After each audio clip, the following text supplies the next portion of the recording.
Hey everyone. Today, we're diving into a piece of tech that's already changing just about everything, from how we live in our homes to how we stay healthy.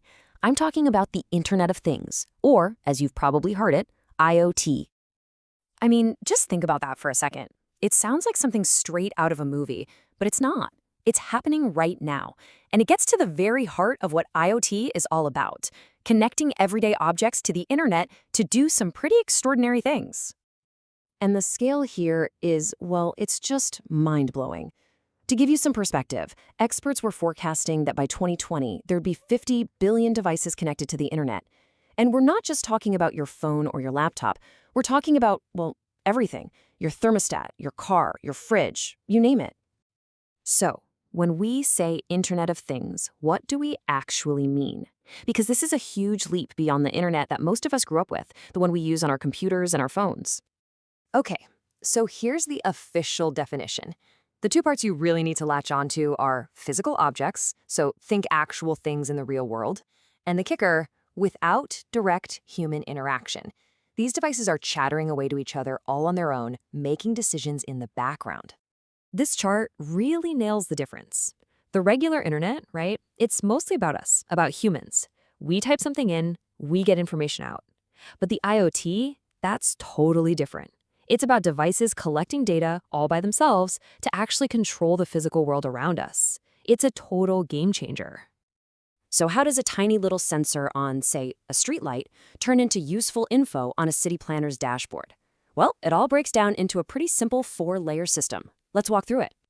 You can think of it like a journey for a piece of data. First, you've got the sensing layer. These are the eyes and ears, grabbing info like temperature or movement. Next, that data's got to travel, right? That's the network layer, the highway that sends it along. Third is the data processing layer. This is the brain of the operation, where all that raw data gets analyzed for useful patterns. And last, you've got the application layer. That's the part you actually see, the app or the dashboard that shows you what's going on. I love this way of thinking about it, giving these devices a personality. They're designed to be super efficient, taking little power naps to save battery. They're amazing team players, able to talk to all sorts of other gadgets, old and new.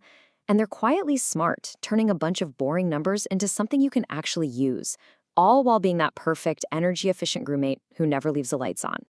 Okay, so let's get out of the weeds of theory and into a real-world example that is just incredibly powerful. Because in healthcare, IoT isn't just a cool buzzword.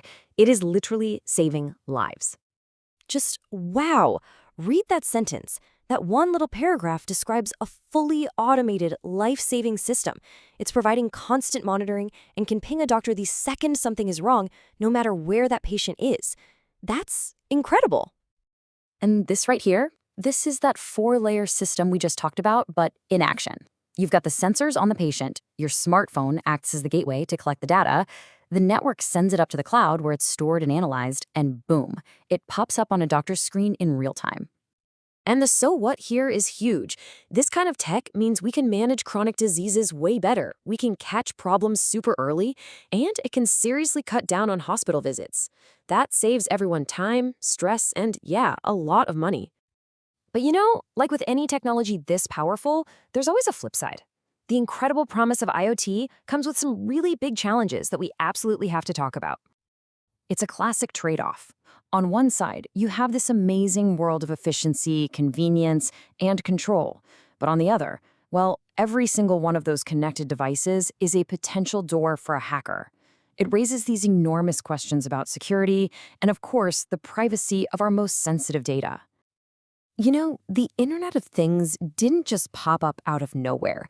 It's been a slow burn for decades, and looking at how we got here really helps us understand just how fast things are moving now.